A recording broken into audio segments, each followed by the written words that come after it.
হায় হায় হায় হায়, এ কি হলো? এই অসময়ে চারপাশটা কেমন পানিতে থই থই করছে। সব ফসলি জমি তলিয়ে গেল যে। হায় হায় হায় হায়। ওরে ওরে, তোরা তো নতুন পানি পেয়ে খুশিতে আহ্লাদে লাফালাফি শুরু করেছিস।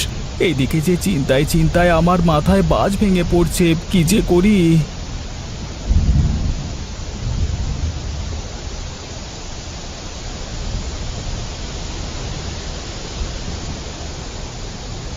এ কি সর্বনাশ শুরু হলো আমার! পুকুরের সব পানি তো মাঠ থেকে বের হয়ে যাচ্ছে। যাও, দু একটা মাছ ছিল, সেগুলো তো বের হয়ে গেল।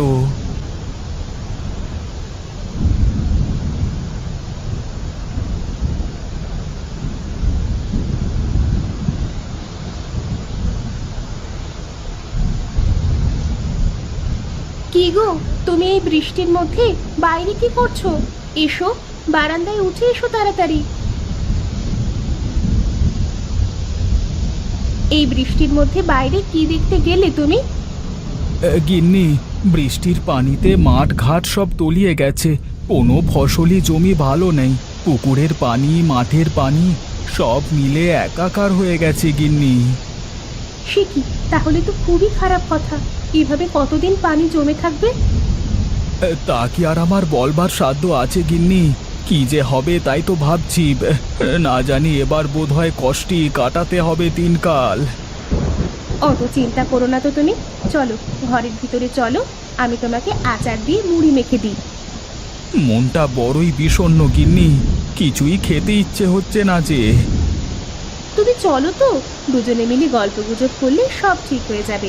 আর এভাবে একা একা চিন্তা করলে তো তুমি শেষ হয়ে যাবে। তার চেয়ে ভালো চলো।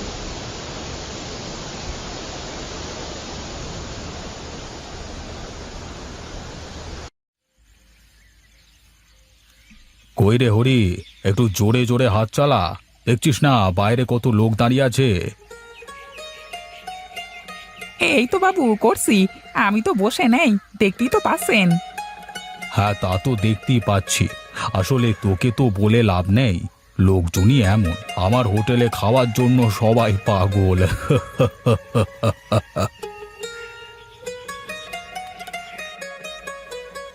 ওরে বাবা রে, কোথাও একটু বসবারও জায়গা নেই। হ্যাঁ রে, আসলে মানুষ আমার হোটেলে খেতে খুবই ভালোবাসে। আর তাছাড়া এ তল্লাটে আমার চেয়ে ভালো হোটেল কি আর দুটো আছে নাকি? হ্যাঁ, এই জন্যই তো তোমার এত ফুটানি। তোমার মতো আরেকজন দাঁড়িয়ে গেলে তোমার ব্যবসা শেষ হয়ে যাবে। আরে ছাড় তো, আজকে 20 বছর ধরে এই হোটেল ব্যবসা করে আসছি, এখনো তো কাউকে দেখলাম না। অহংকার মানুষকে ধ্বংস করে দেয় দাদা। তবে তোমার যা নাম ডাক, তাতে এত সহজে কিছু হবে না অবশ্য তোমার।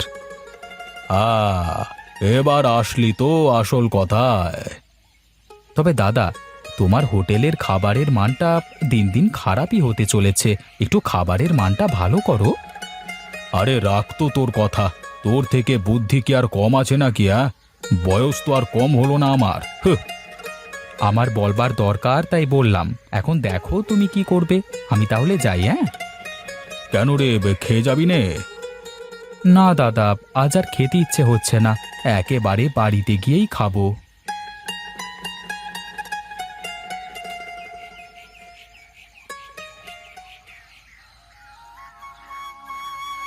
আরে মোহনদা, তুমি এখানে বসে কি করো একা একা? না রে, তেমন কিছু না, এমনিতেই বসেছিলাম। না না, তোমার মুখ দেখে তো তা মনে হচ্ছে না। তুমি নিশ্চয়ই কোনো দুশ্চিন্তায় আছো। দুদিন ধরে বৃষ্টির পানিতে ফসলের মাঠ ঘাট সব তলিয়ে আছে। ফসলগুলো সব নষ্ট হয়ে গেল। এবছর তো বেঁচে থাকাই কষ্ট হয়ে যাচ্ছে দেখছি। কি যে বলো না দাদা, তোমার মতো সুযোগ থাকলে তো আমি কিছুই নিয়ে ভাবতাম না। আমার আবার কিসের সুযোগ দেখলি রে তুই? কেন, তোমার রাঘব তার হোটেলের সামনে জমি আছে না? ওখানে তুমি একটা হোটেল খুলে নাও। দেখো না, রাঘবদা এক হাতে ব্যবসা করে। আসলেই তো, আমার তো মাথায় আসেনি কখনো। আসবে কি করে? তুমি কি এত কিছু নিয়ে ভাবো নাকি? তুমি যদি একবার ওখানে শুরু করো না, তাহলে দেখবে তোমার আর কোনো চিন্তা থাকবে না। সত্যি বলেছিস তো তুই। আমি যদি হোটেল করি, আমার হোটেলে লোক হবে তো। দেখো দাদা, আমি তো ওখানে প্রায় নিয়মিত খাই। তো তুমি যদি হোটেল করো আর খাবারের মানটা একটু ভালো করো, তাহলে লোকজন তোমার ওখানেই যাবে, বুঝলে? ঠিক আছে ঠিক আছে, তাহলে কালই আমি হোটেলের কাজ শুরু করব। যাই দেখি, গিয়ে গিন্নিকে আগে বলি।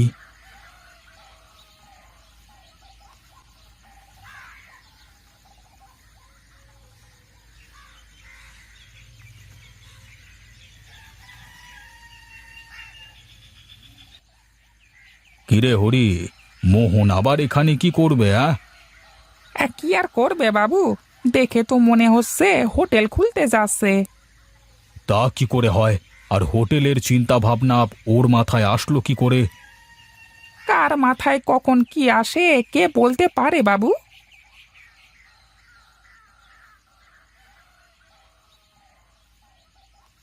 প্রীতম, এসেছিস তুই তাহলে? আমি আরো ভাবছিলাম যে তোকে একটু ডেকে পাঠাবো। দাদা, তোমার আর বৌদির জন্য শুভকামনা রইল। তবে যাই করো, খাবারের মানটা কিন্তু ভালো হওয়া চাই, ঠিক আছে? আমার হাতে রান্না যে একবার খাবে, তাকে আবার ফিরে আসতে হবে ঠাকুরপো। তাহলে তো হয়েই গেল। এখন তাহলে তোমরা কাজ শেষ করো, আমি একটু শহর থেকে ঘুরে আসি। হ্যাঁ, কাল কিন্তু খেতে চলে আসবো। হ্যাঁ, ঠিক আছে, সাবধানে যাবে, আর কালকে সময় মতো চলে আসবে কিন্তু।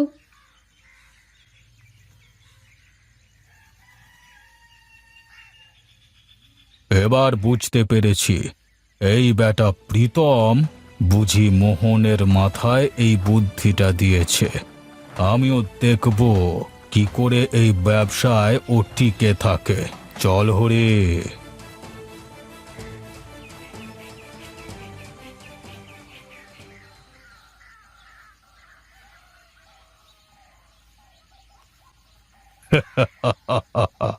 দেখ দেখ হরি দেখ, ওদিকে মোহন আর ওর বউ কিভাবে দাঁড়িয়ে আছে।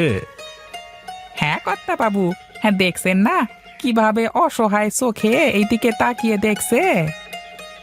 দেখবে না, আমার হোটেলে সবাই খাচ্ছে আর ওর হোটেলে ওরা মাছি মারছে। ওগো, আমাদের এখানে তো কেউ খেতে আসছে না, তাহলে কি হবে? চিন্তা করো না গিন্নি, শুরু যখন করেছি কিছু না কিছু তো হবেই। কি দাদা, এভাবে মন খারাপ করে আছো কেন? কি হয়েছে? দেখ না, ওদের হোটেলে কত মানুষ আর আমার হোটেলে একটাও নেই। আরে বাদ দাও তো, আমাকে আগে খেতে দাও।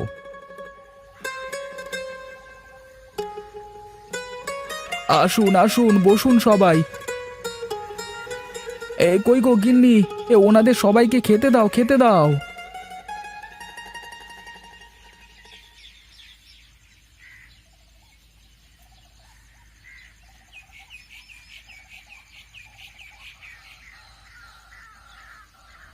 ওগো, মনে হচ্ছে ভীষণ জোরে ঝড় বৃষ্টি শুরু হবে। চলো বন্ধ করে বাড়িতে যাই। হ্যাঁ গো, তা তো যাব, কিন্তু আমার তো চিন্তা হচ্ছে এসব ভেঙে চুরে উড়িয়ে না নিয়ে যায়। অত চিন্তা করো না তো, যা হয় কাল দেখা যাবে।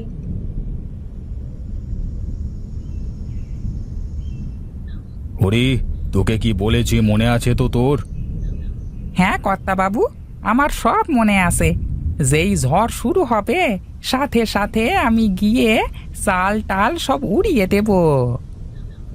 আমিও দেখব কালকে কিভাবে ও ব্যবসাটা করে। আপনি এক কাজ করেন বাবু, আপনি বাড়িতে চলে যান, আমি আমার কাজ শেষ করে তারপর ফিরবো।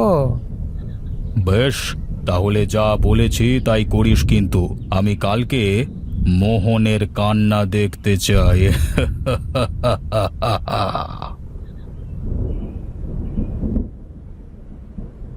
হ্যাঁ, আমার ওস্তাদের সাথে বাড়াবাড়ি, দাঁড়াও দেখাচ্ছি মজা।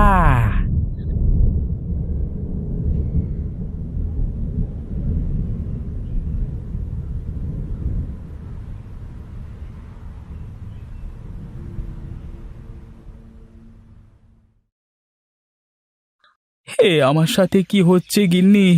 এটুকু বাতাসেই যদি চাল উড়ে চলে যায়। ওগো, আমার মনে হয় কেউ আমাদের সাথে শত্রুতা করে এমনটা করেছে। কিন্তু কেন? আমি তো কারোর কোনো ক্ষতি করিনি। মানুষ মানুষের ভালো কখনো দেখতে চায় না তো এজন্য।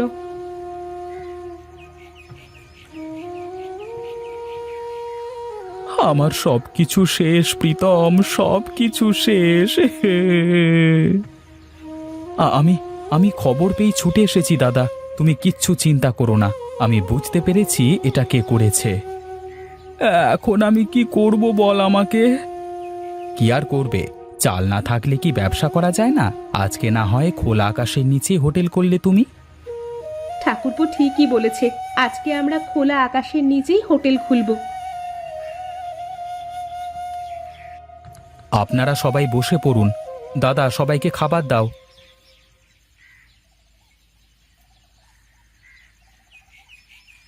দেখো দাদা, দেখো সবাই কেমন তোমার হোটেলে খাওয়ার জন্য ছুটছে।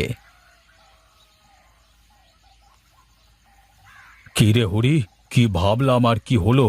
ভাবলাম ওই ভাঙা হোটেলে কেউ খেতে যাবে না, কিন্তু কি হলো? সবই কপাল দাদা বাবু। আমার মনে হয় আমাদের আর মোহনের সাথে না লাগাই ভালো। কিন্তু আমি তো আর ওকে এমনি এমনি ছেড়ে দিতে পারি না।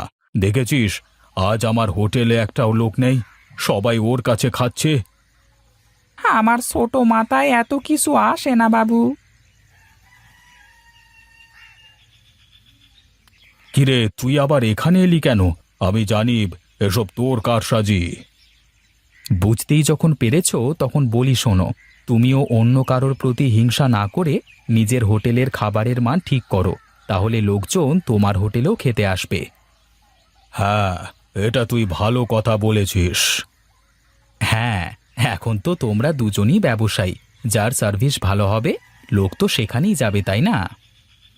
বেশ বেশ, তোকে আর কিছুই বলতে হবে না, আমি সব বুঝতে পেরেছি। তা না হলে কি সবাই এত ভালো হোটেল রেখে ওই ঝড়ে ভাঙা হোটেলে খেতে যায়? তুই আমার চোখ খুলে দিলি প্রীতম, তুই আমার চোখ খুলে দিলি ভাই। বেশ, এবার তাহলে আমি যাই, আমার আবার দেরি হয়ে যাচ্ছে। চল রে হরি, আমাদের অনেক কাজ করতে হবে। কাল থেকে শুরু হবে নতুন যুদ্ধ।